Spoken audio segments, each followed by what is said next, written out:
आता एक तर आपल्या देशामध्ये बाबासाहेब आंबेडकरांनी दिलेलं संविधान जे आहे त्या संविधानाप्रमाणे या देशामध्ये हिंदू, मुस्लिम, शीख, ईसाई, बुद्धिस्ट, जैन हे सगळे जे धर्मी लोक आहेत त्यांना आपापल्या धर्माचा आदर करण्याचा अधिकार आहे. आपल्या आपल्या धर्माची मंदिरं किंवा धर्मस्थळ उभं करण्याचा अधिकार आहे. त्याप्रमाणे गेले अनेक वर्षांपासून प्रलंबित असणारा जो प्रश्न होता राम मंदिराचा आणि बाबरीमध्ये वाद होता तो सुप्रीम कोर्टाच्या माध्यमातून तो सुटला आणि त्या ठिकाणी आता राम मंदिराचे जे नवीन बांधण्यात आलेलं आहे आणि त्या ठिकाणी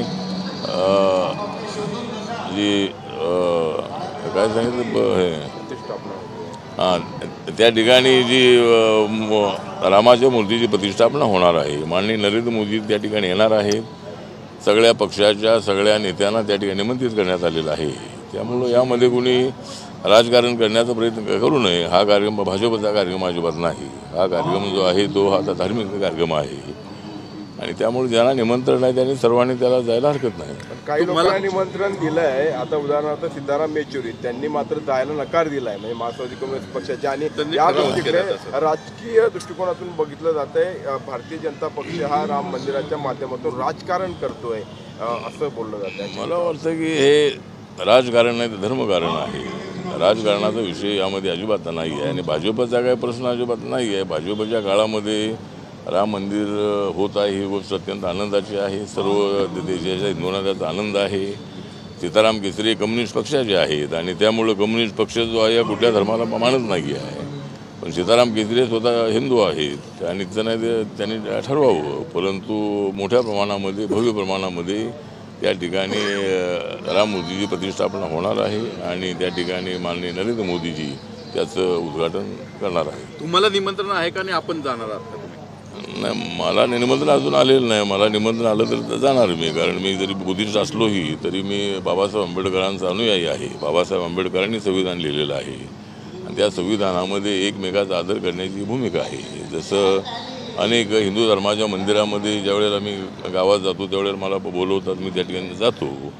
त्याप्रमाणे आमच्या बुद्ध मंदिरामध्ये कुठल्याही हिंदू नेत्याला बोलवलं ते त्या ठिकाणी येतात. त्यामुळे इथं एकमेकाचा जो आदरभाव आहे तो ठेवून सगळ्यांनी अशा पद्धतीनं वागलं पाहिजे तरच आपला देश मजबूत होणार आहे. त्यामुळे छोट्या मोठ्या वादासाठी अशा पद्धतीचे विषय आणू नयेत असं माझं या संबंधाचं मत आहे. शेवटचा प्रश्न, जरांगे पाटील 20 तारखेला मुंबईत म्हणता आणि नागपूरच्या संख्येनं तिथे मोठ्या संख्येनं त्यांनी मराठा समाजाला यायचं आवाहन केलंय. मनोज जरांगे पाटील यांनी मराठा समाजासाठी एक मोठा संघर्ष सुरू केलेला आहे. त्यांनी अत्यंत चांगल्या पद्धतीचं आंदोलन सुरू केलं. मराठा समाज जागृत केलेला आहे आणि गरीब मराठा समाजाला आरक्षण मिळालं पाहिजे अशी त्यांची मागणी आहे. मराठा समाजाला आरक्षण म्हणजे सगळ्या मराठ्यांना आरक्षण नाही. ज्यांचं उत्पादन 8 लाखाच्या आतमध्ये आहे अशाच मराठा कुटुंबांना आरक्षण मिळणार आहे. तसं ओबीसीनं आरक्षण मिळालेलं आहे त्याच्यामध्ये 8 लाखाची अट आहे आणि त्या ठिकाणी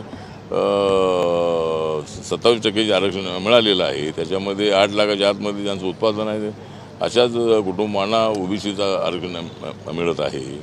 त्यामुळं मला असं वाटतं की जरांगे पाटील यांनी आंदोलन जाहीर केलेलं आहे. त्याच्या अगोदर राज्य सरकार निर्णय घेण्याच्या तयारीमध्ये आहे आणि ओबीसीच्या आरक्षणाला धक्का न लागता मराठा समाजाला आरक्षण देण्याची भूमिका राज्य सरकारची आहे आणि त्यामुळं मला असं वाटतं की जरांगे पाटील यांना मुंबईला येण्याची आवश्यकता भासणार नाही. त्याच्या अगोदर कदाचित निर्णय होण्याची शक्यता आहे. पण जरांगे पाटीलने अजून थोडासा सरकारला वेळ देणं अत्यंत आवश्यक आहे. टिकेल असं आरक्षण मिळणं अत्यंत आवश्यक आहे आणि तामिळनाडूच्या धर्तीवर मी जर सूचना केलेली आहे की तामिळनाडूमध्ये 50% आरक्षण ओबीसीनं आहे आणि त्यामध्ये 2 प्रवर्ग आहेत, एक 30%चा आहे, एक 20%चा आहे.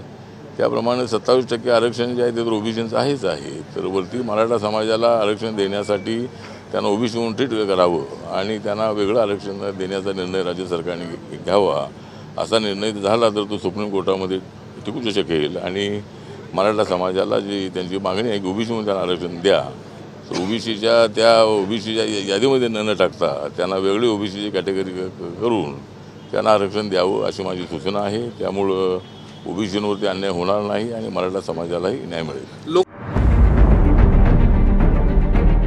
CEN न्यूज, देश प्रदेश की ताजा तरीन खबरों के लिए CEN न्यूज को सब्सक्राइब करें और रहें पल पल की खबर से हर पल बाखबर.